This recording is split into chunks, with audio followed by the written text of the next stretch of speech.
Well, welcome everybody. Thank you for coming out tonight for our March neighborhood meeting. I will go ahead and throw the agenda up here. It'll fit. There we go. I'm Miles Keller. Welcome everybody. Yeah, so we've got our March meeting, and we've got some of our regular reports that we'll do. And as far as neighborhood updates, we'll have Bruce give us a merchants committee update. We'll talk about some of the event planning and the regular dates that we'll set up for neighborhood events this year. I think we've got one nailed down for sure, and we'll talk about that. And it's at the bottom of the document as well. And finally, I'll kind of run through. We've got a few kind of green initiatives that we'll try to promote in April. So I'll talk about those kind of towards the end. But let's go ahead and we'll go to Lieutenant Andorfer. Give you the floor for your update. Thank you. I appreciate for the invite. Sorry I missed last month's meeting. I was actually helping train a new officer in how to run radar. So get another radar operator in the sector. So that's always a good thing. So I was willing to help out any way I could with that scenario. So just looking at, since we're so short into the year and the crime has been fairly low, I want to just do the year to date compared to last year. We're up one on our commercial robberies. That occurred at the CVS on Forest Hill back in January. We're still trying to identify a suspect in that. He is also related to another commercial robbery, I believe, in First Precinct shortly before that robbery. As far as our property crimes, we have 2 shopliftings, which is down a little bit, and theft from motor vehicle parts and accessories have dropped to 0, which is a good thing. So the catalytic converters haven't gone away, but they've seemed to slow a little bit. And over the past year or so, I've noticed that we'll go through highs and lows with the catalytic converter thefts. So I think we're currently in a low, but it's going to pick back up once it starts warming up and the weather gets nicer. I think it's going to pick back up. So just remember, Toyota Priuses are the big one. RAV4s are another big one. Honda CRVs is another one. And then I believe there's one other Honda product. That's the big key vehicles that they target. And if you have any box trucks, anything like that, a business, make sure you put them in well-lit areas. If you can have a surveillance camera pointed to them, that's even better. Especially with gas prices going up, I have a feeling theft's going to go up with it to help pay for other things that they have to pay their gas money for now, since the gas drive-offs isn't really a big thing anymore. Motor vehicle thefts, we had one this past year so far, which is just more than we've had last year. Last year, we didn't have any in this time period.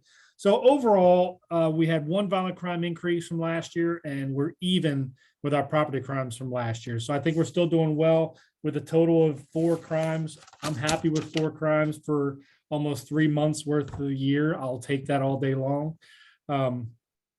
Just something else to remember, it's probably going to get cold again. Please remind your family, your friends, your neighbors, don't leave your car unattended. Running to warm it up in the morning, because they will get stolen. That person walking down the street is probably just as cold as you would be sitting in the car, but you've warmed it up for them. So you gave them a warm transportation to go where they want to go. They're going to take full advantage of that, and you will be without your car. So just remember those things. We've done really well with the theft from motor vehicles as well, which I'm very happy with. Just keep remembering, don't leave anything of value in plain view, especially when it starts getting warmer. We start leaving things a little bit more in the vehicle than we normally would. Little bit of change in the coin, the cup holder, that kind of thing. All those things wouldn't seem very much to you, but if somebody wants it, they're going to break your $100 window to get the $3 and change. So just reminders to protect yourselves from becoming victims and having your things taken by force or by breaking other things to get to them. Any questions, issues, or concerns for me? Great. Once again, thank you for having me. I apologize for missing last month. Hopefully it shouldn't be a common occurrence, but if you ever need anything, my email address is always available. I can share it in a post. And please don't hesitate to reach out to me if you should need anything. Thank you. Thank you for sharing. Appreciate it. All right. I think next up we've got Kristen Nye. You have the floor. Thanks, Miles. A couple quick updates for folks. We are officially in budget season. The mayor unveiled his budget on Friday. So now what happens is council looks at the budget, talks about the budget for a good 2.5 months or so. We usually submit amendments. We really didn't do much last year because of the pandemic, but this year we'll be digging into it.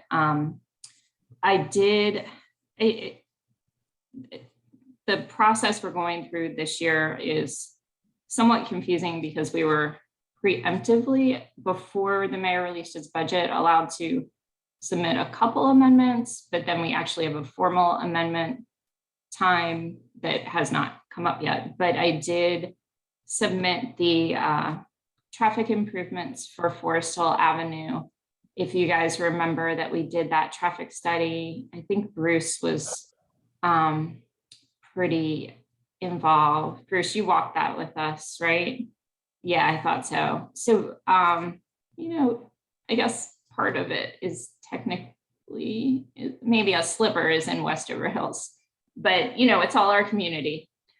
So starting at O'Toole's and headed east, there would be a couple like bump outs, which is basically you're taking, that part after O'Toole's where the road is, it's basically like 2 lanes.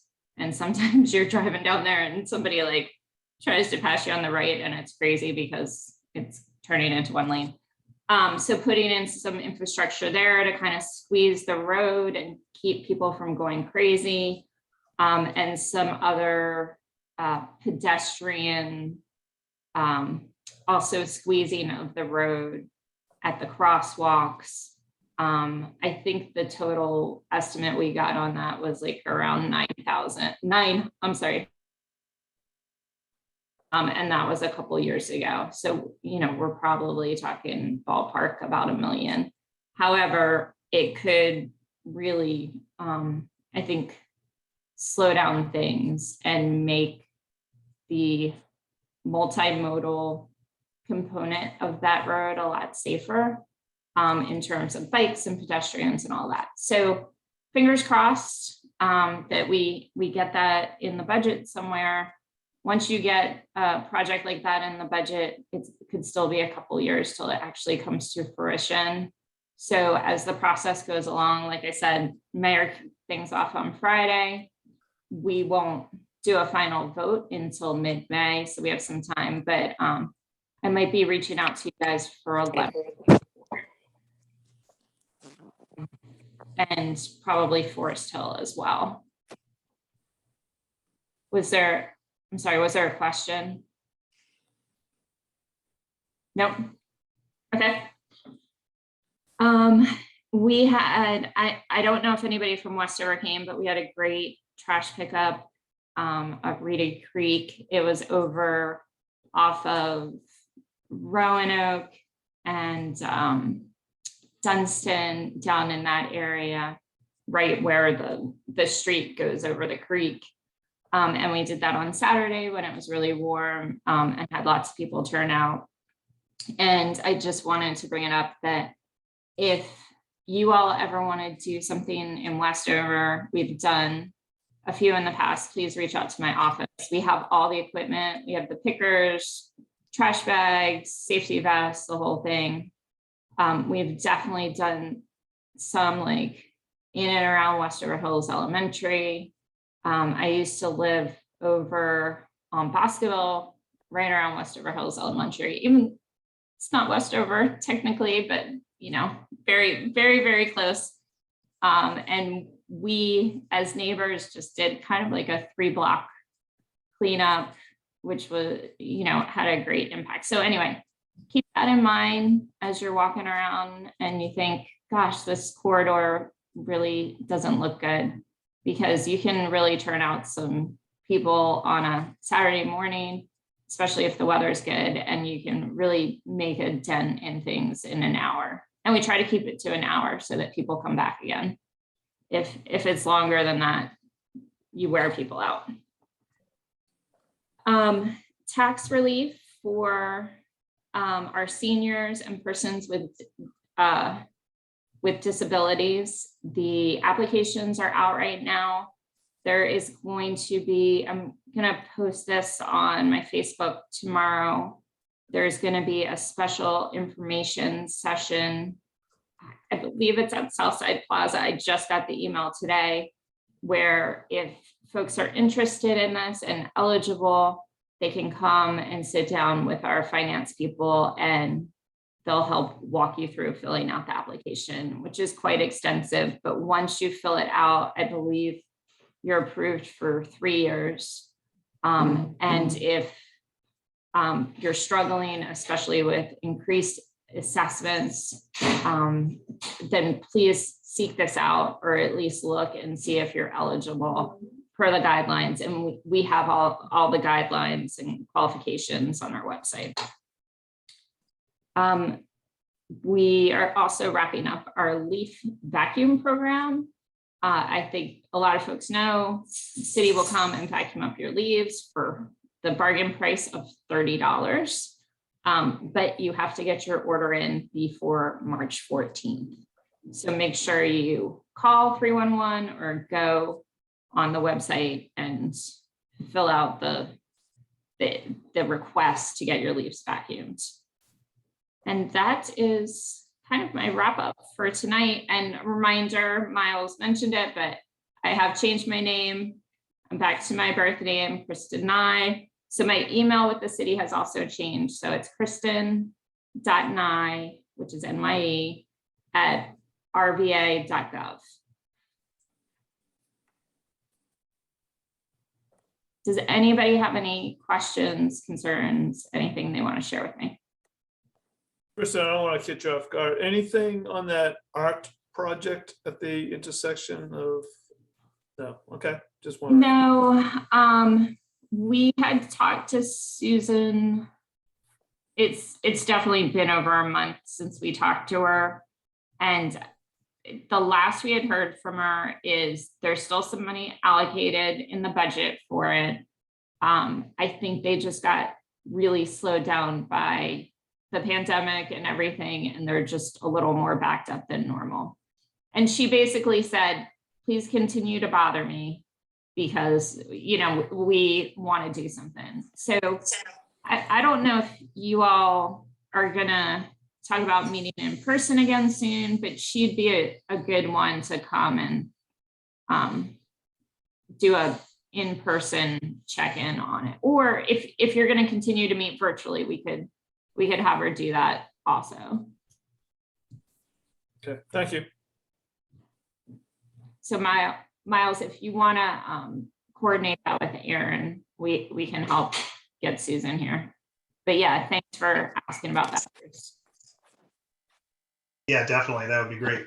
I'm going to mention again at the end of the meeting, but thinking May or June-ish is probably when we might try to do an in-person first meeting. So we'll kind of work on that. We're going to have, I'll talk about it later in the meeting, but we're going to have a virtual presentation in April, but then hopefully May, June, we'll try to settle on a spot to be in person, and that'd be great. Okay, well, yeah, we can talk offline, but maybe that would be a good time to have Susan come, and that would give her even a little bit of extra time to get things together. Yes, definitely. And I definitely want to have some things to get people excited when they actually show up in person, and we've got, check this out.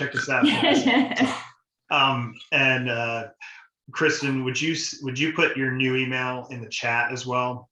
Yep. That'd be And awesome. yeah, so the city, at the same time that I changed my name, the city also changed its email address. So it's at rva.gov, which is so much easier than what it was before. But yes, let me drop that in right now. That's awesome. And yeah, and as far as the all the stuff for like a trash pickup as well, I may get in touch with you about that as well, because we're looking at partnering with a few places. Devin and I have done trash pickups with Keep Virginia Cozy, and I'm going to talk about that Oh yeah. meeting as well. But it'd be awesome if we could just do like a, pick a spot somewhere in the neighborhood or right adjacent or whatnot, and get everybody involved. So Yeah, so we, just so you guys know, and a lot of these groups overlap with each other, but RVA Clean Sweep is sort of like it's run by volunteers, but it was really supposed to be absorbed by one of the state council's commissions, the Clean City Commission. Anyway, so that group is the group that has these supplies. And so you'll probably see them from time to time. They'll post events. And so, which is really cool, because we had this Reedy Creek thing, and we have, a lot of the usual folks that live in that area that kind of come every time we do a cleanup. But then we also had a couple of folks from the other side of the river who just wanted to do something on a Saturday morning, which I thought was really great. that's great. Yep. And I know exactly who to talk to at Clean Sweep, because we've worked with them before. So Okay, cool. great.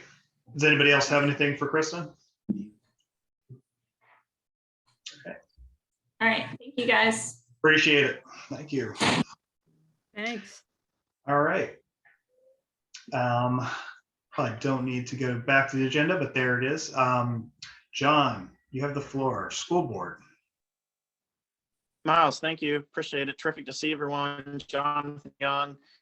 First, I'm very pleased to share. Sunday, I visited First Baptist Church, Monument Avenue, and I could not have been more hospitable. I'm really impressed. First, as it relates to Facilitated Learning Center, already subsequent to the disaster at Fox Elementary, First Baptist stepped up and provided a learning space, a facilitated learning space specifically for 60 of our students. But 2 weeks from yesterday, we're going to relocate all of our students, a little more than 350 students, along with our teachers, staff, from Fox over to First Baptist. You remember that our students, most regrettably, were virtual for a year and a half, locked out of this school, and because of it, we had a really long conversation, a recurring conversation yesterday evening pertinent to early literacy. We are still in a bad place. There's no way to sugarcoat it. The good news is, across the district and including across the street at Westerview Hills Elementary, we're seeing exponential gains relevant to literacy. Some of our schools we've experienced something like 600% increase in literacy scores. So really proud of the work, at the risk of stating the obvious, really proud of the work that our exceptional teachers are doing. And it only reminds us, I don't believe we needed a reminder, but if we did, of just how invaluable our schools are and our teachers in providing our students with all the fundamental skills that they'll need, not just in elementary school, but throughout their academic career and thereafter. So the short of the long of it is that our students at Fox will be resuming in person on March 21st. That's something that yours truly was pushing really hard for in-person resumption immediately. Budget, I was so pleased that my colleagues joined me in supporting a budget plan that I introduced last week, and specifically it's a $6 million ask, $6 million less than what the superintendent had proposed. The truth is that our budget has increased exponentially, and didn't make any sense to me that we would continue to ask even more and more from the city taxpayers when we're in receipt of a lot of one-time monies from federal government. Altogether, we're going to spend, if the budget that we passed fully is adopted in the spring, $548.4 million. So north of $500 million. Some of the exciting things that I've spoken to in preceding meetings, but gladly share again, and I'm really proud of, grateful to my colleagues for supporting, include a really big new investment in career and technical education. We're going to hire 20 new teachers at our career and technical high school, dual language classroom, including right across the street at Worcester Hills Elementary. The origin of that budget amendment is Allison Alcubi, so I want to give credit is due. We are going to invest a lot more of our resources in our specialty schools. So, for example, students that have an interest in Franklin Military Academy or Open or community governor schools, et cetera. Point is, we're going to do some things a little differently next year. Really excited about that. But bottom line,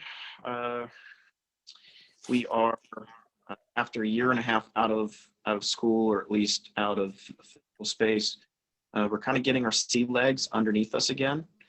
I spoke to the early literacy gains, and they have been extraordinary in the last just in the last few months. But yesterday evening, I made the point to my colleagues, and I think there was, if not consensus, near consensus, relevant to getting volunteers back in the schools. You know that since COVID, since we resumed in person, we have limited the opportunity for folks like persons on this call to come in and do all the kinds of things that you were doing before COVID. My perspective on that, it's time to again welcome back. It's past time to welcome back persons into the building to help coach and to help read and to help facilitate learning opportunities. So you're going to hear a lot more from yours truly relevant to that subject. But a million one things I could speak to. Capital, a lot going on pertinent to school construction, early literacy, the budget, a lot of alarming conversation yesterday evening in our meeting. Something that really is of concern to some of my colleagues, including me, relates to, yes, we are now a one-to-one district, i.e. all of our students been provided their own electronic devices, Chromebooks specifically, but the amount of time that our students are spending on YouTube in particular. So to give you some idea, the average amount of time is nearly 5 hours a day. The devices, the RPS issued Chromebooks, our students are spending nearly 5 hours a day on those devices on YouTube. Now, to be clear, that doesn't mean that they're watching 5 hours of video. It could just be that they have the YouTube bar still open, but needless to say that that was a big red flag for me and for my colleagues. So a lot going well, a lot not going terribly well. That I'm going to be real candid about what's not going well, but at the same time celebrate what is. So with the balance of the time, Miles, if it's your pleasure and the will of the group, love just to turn it over to everybody in the call. If there are any questions relevant to anything that I addressed, or perhaps not what I addressed, but love to hear what's on the minds of folks around the virtual room. Don't be shy. John, this is Tom Tishner, and thanks again for your service, of course. So, having raised two teenagers, I can appreciate your comments around YouTube. What are other groups or organizations doing to sort of not censor, but to kind of manage what kids are either watching or what sites they're visiting? Just a question there, and then I'll finish with a comment. If that's an average, obviously, I mean, there are a lot of kids that are on there longer than 6 hours. But anyway, just a question there. Thanks. Yeah, it's a terrific question. So a few months ago, I was, and you may, so I stirred the pot a little bit when I proposed that perhaps in RPS we need to consider adopting some policy or procedures pertinent to cell phones, electronic devices, and a lot of the disruption that said devices are creating in our schools. I can share with you, for example, the CEO, or I call all of our principal CEOs, but trying to be really intentional, relevant to language, and the fact that our principals are the folks who run our schools. My point is to say the CEO at our largest school in Richmond Public Schools, i.e. Jackie Murphy at River City Middle, she's got a little over 1,500 middle school students. She's probably going to have a job in the city of Richmond, if you ask me.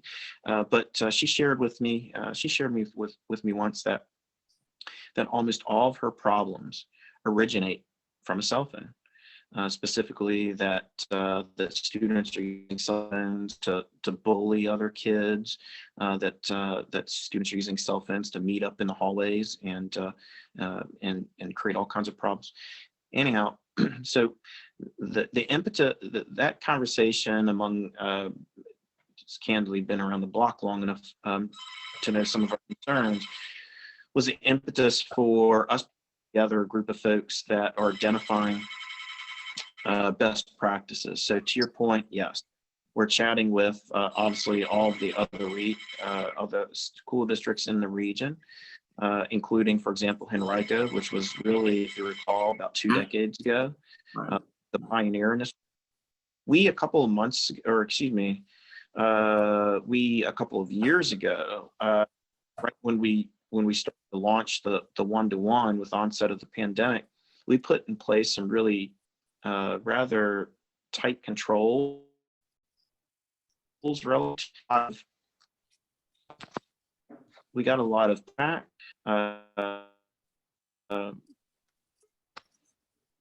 We got a lot of pushback, sorry, from teachers who conveyed that YouTube was an invaluable resource relevant to the classroom.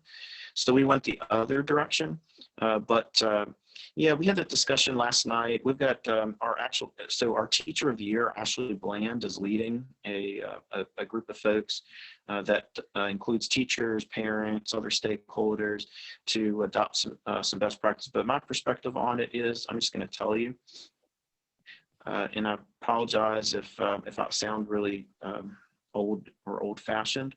I'm sorry, I just don't think that our students need ready access to electronic devices 24/7. I didn't have a cell phone when I was a kid, and I was just fine. So I think candidly, if you just assess that cost-benefit analysis, it's creating a lot more harm than any kind of benefit. Pertinent to actual Chromebooks, though, yeah, we're going to have to. I don't think it makes any sense for us to continue to allow students. Some of them are spending, to your point, more than 5 hours on YouTube, and I think we've all read the journal articles, one after another, that relate to what kind of deleterious effect that's having on our students' mental welfare. And if one of our neighbors, Ann Moss Rogers, and her passion relevant to increasing awareness pertinent to suicide, if you look at the number one cause of death now for preteen individuals in our country, it's now suicide. And it's increased something like 300% just in the last few years. It would be wrong to attribute that to any one variable or cause, but darn it, this culture that says, "Oh, let me post a picture on Instagram and look my best," and everybody else thinks, "Oh, I've got to look my best 24/7," when in reality that's just it's a 5-second snapshot in time. It's a real problem. So sorry, that was a really long answer, but I'm determined to probably go a little further than some of my colleagues as relates to putting some controls on devices. Great question. Well, Any other? just one other, if I may, Miles, if that's okay, I don't want to. So, I'm kind of new to the board, so this might be a taboo question, but like, How do the private schools manage cell phone use in the classroom? That's a great question. The truth is, I'm just gonna say it as candidly as I can. We tolerate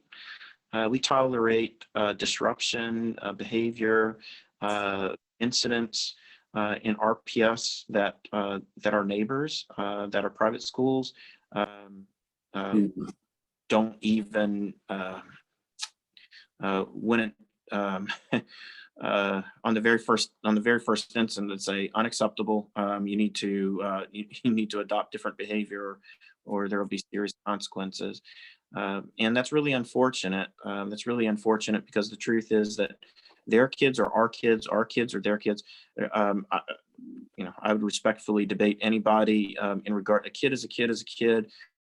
Understand that obviously we have a disproportionate share of students that originate from a household that have very difficult circumstances. But the truth is that I believe in setting the bar high, including yours truly as a public servant, to a high standard.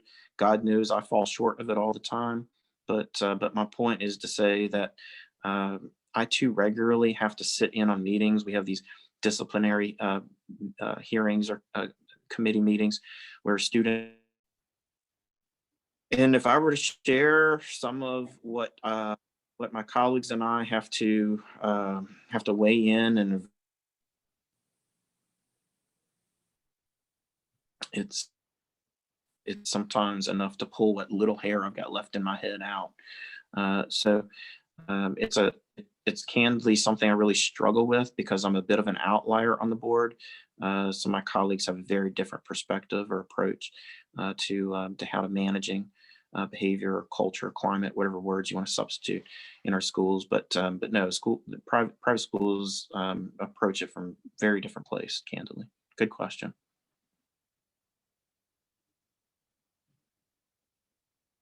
All right. Does anybody else have any questions for John? Thank you, Miles. Thank you, everyone. Terrific to see you, even if virtually.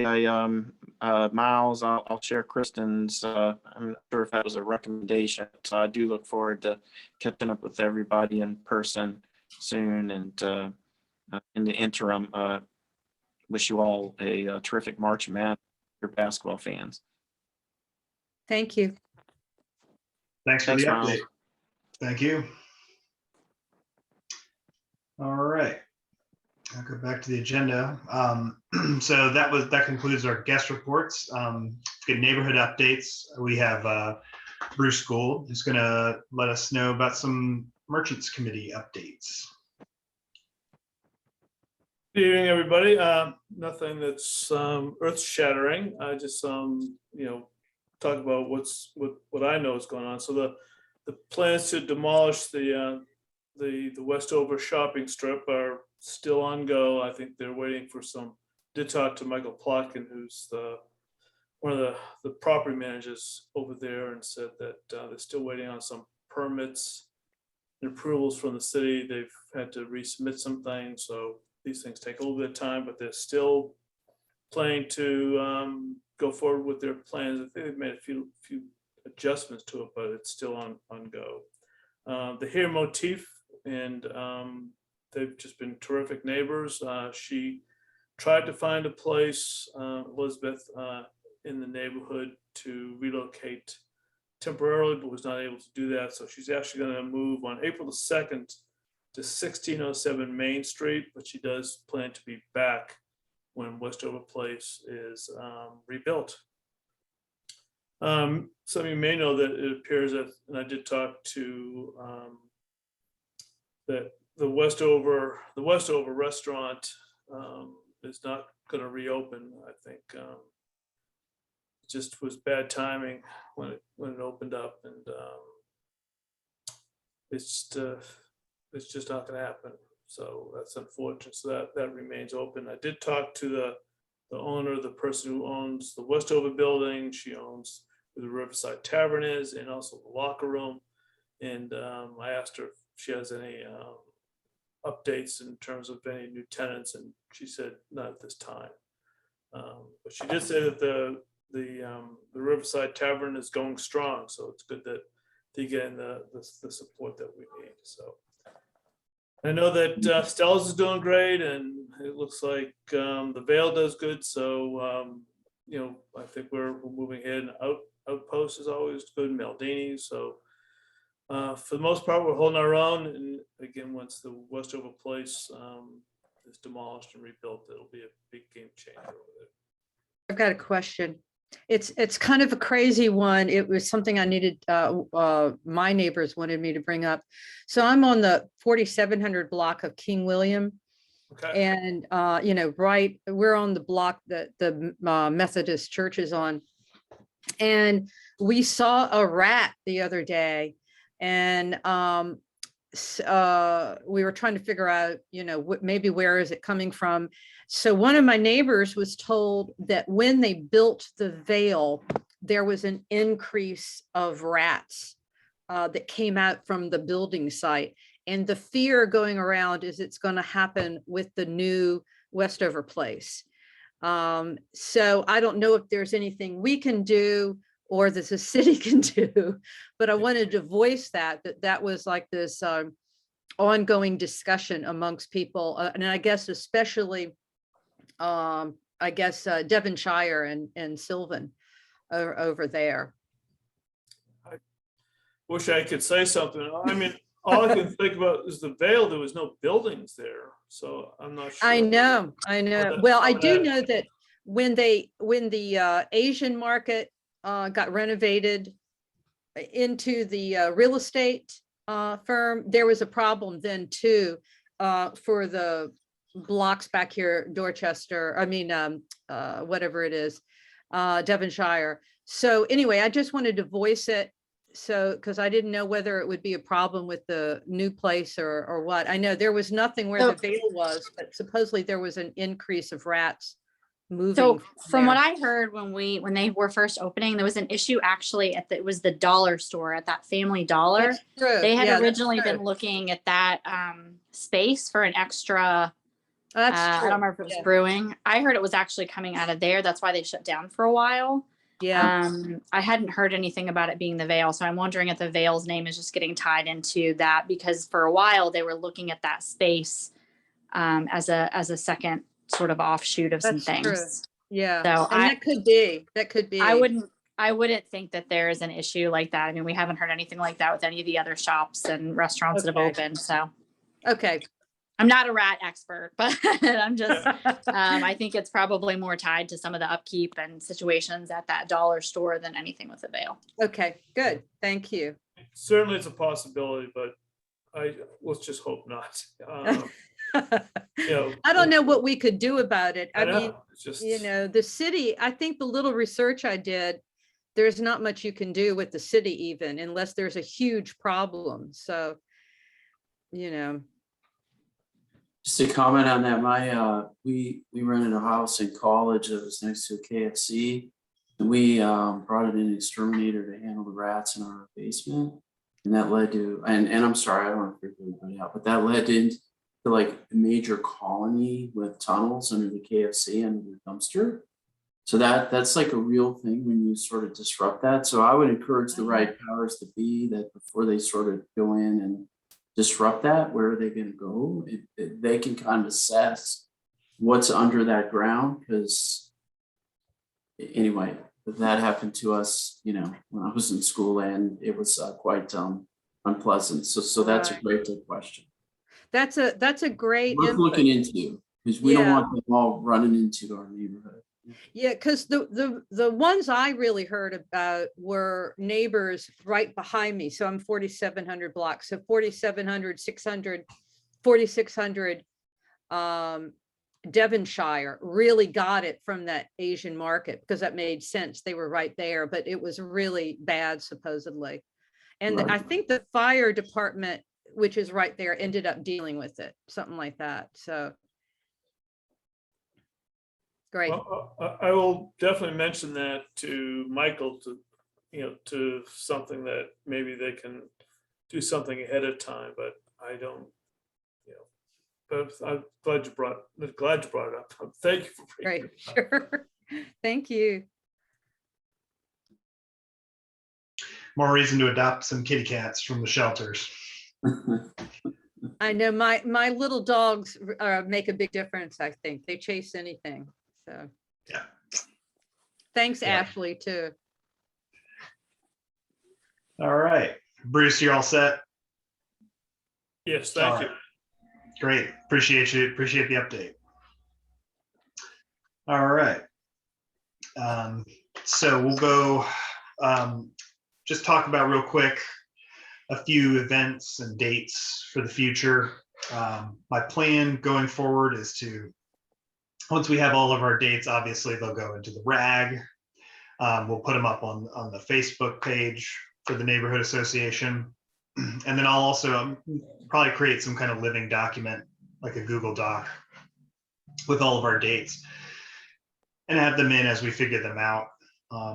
Right now, the one we have nailed down with the other neighborhood associations is the yard sale on June 4th. So that's at the bottom of the agenda, and we'll spread that widely, but we've got that nailed down.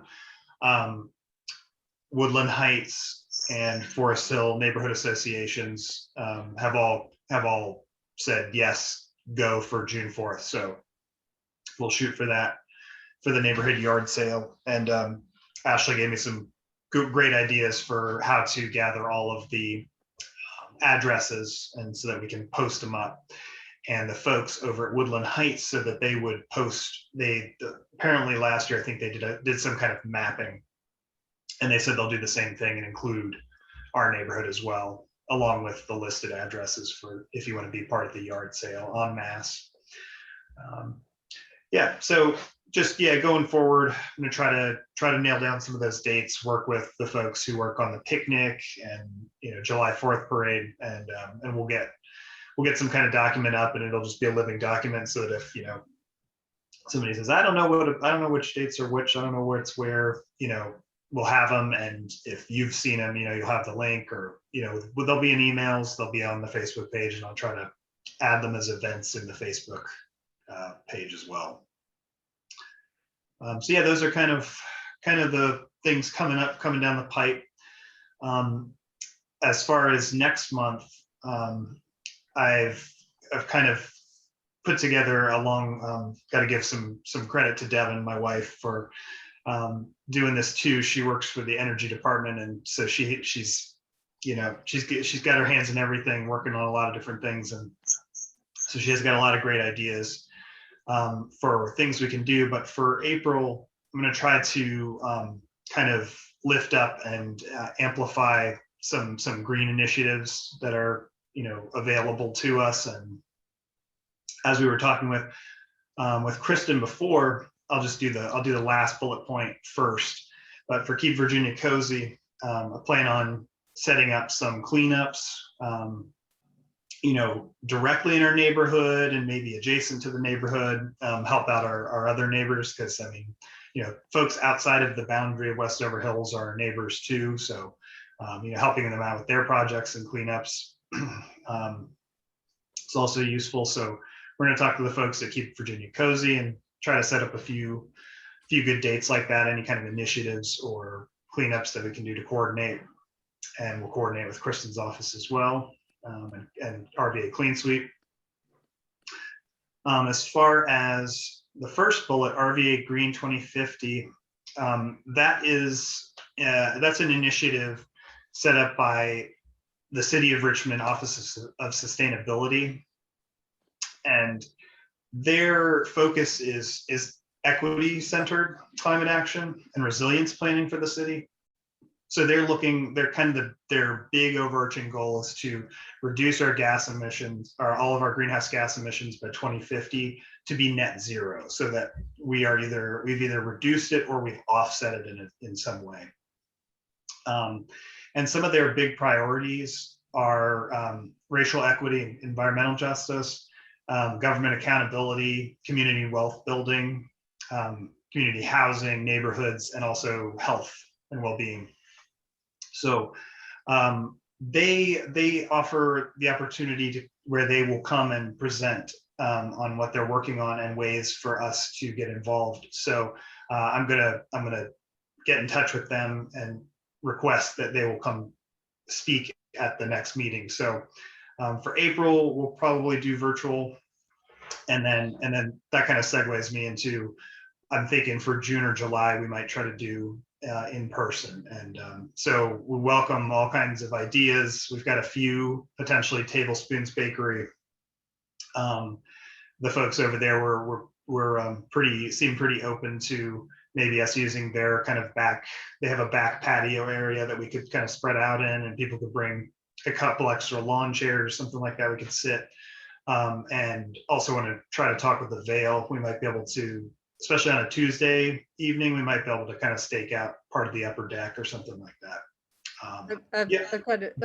So I'm talking to the Methodist Church about storage.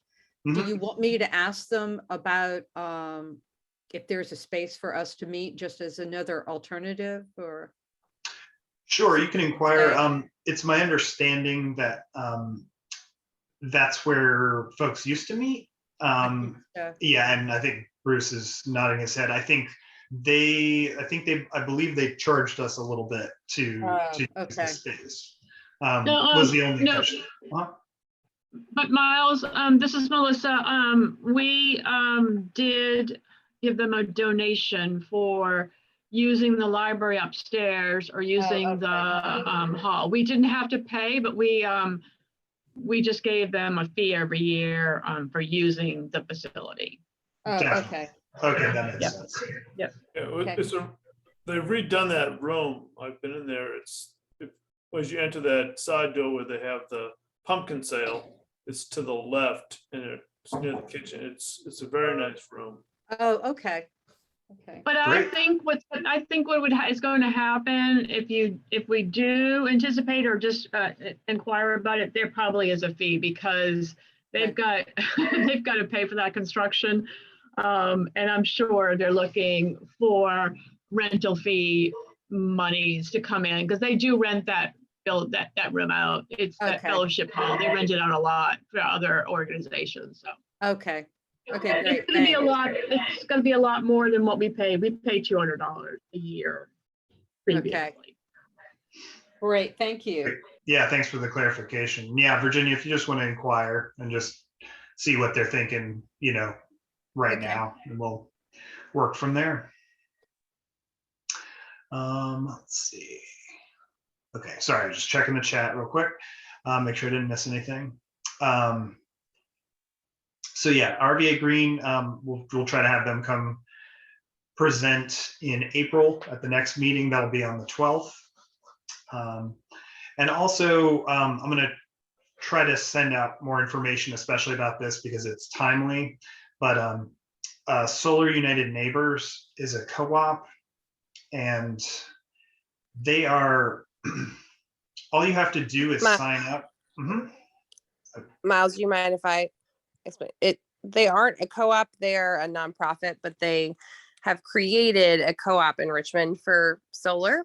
And so basically, I think Miles has talked about it before, but they have already gone through the process of choosing a vendor. So they went and had some bids on that members chose, and the applications are open till the end of the month. But if you sign up for the co-op, it's free, and that you're not obligated to be to actually get solar, but you get a free quote where they'll come look at your place, and also you get resources and help from the nonprofit Solar United Neighbors. So just a really good opportunity. My friend who has already met with them said the price she got from them was so much better than anything she could have gotten if she didn't join through the co-op. So if you know someone in Richmond, or if you yourself are interested in solar, it's a really good option to have a cheaper way to do it, and to have support from the nonprofit to give you information as you're figuring out your process. There you go. I wasn't sure if you were there, Devin, but yes, that was a perfectly succinct way of explaining that. So thank you very much. And we'll send that information out, because at the end of the day, signing up for it it doesn't cost anybody anything. It really just, you can take a look and see what it would actually cost you and what kind of incentives you can get and help. So for switching over to and getting solar on your home. So yeah, lots of opportunities. So yeah, those are the big points. So we'll get those out via email, but also, I'll try to work a little bit this month on getting that stuff into the Facebook page and communicating with the folks at Keep Virginia Cozy and RVA Green and Solar United Neighbors, so that we've got all the information. And yeah, additionally, we'll try to work on those, nailing down all the dates for this year, and we'll go from there. Does anybody have anything else for the good of the group? I'll just jump on what Devin was saying. I've had solar panels on my roof for over 3 years now. If you have a south-facing roof, think about it. I could probably get about 70% of my electrical power off the roof. It definitely pays for itself. That's awesome. All right. Anybody else? All right. Well, I appreciate everybody coming out tonight, and I'll stop the recording there if I can figure out how. There it is.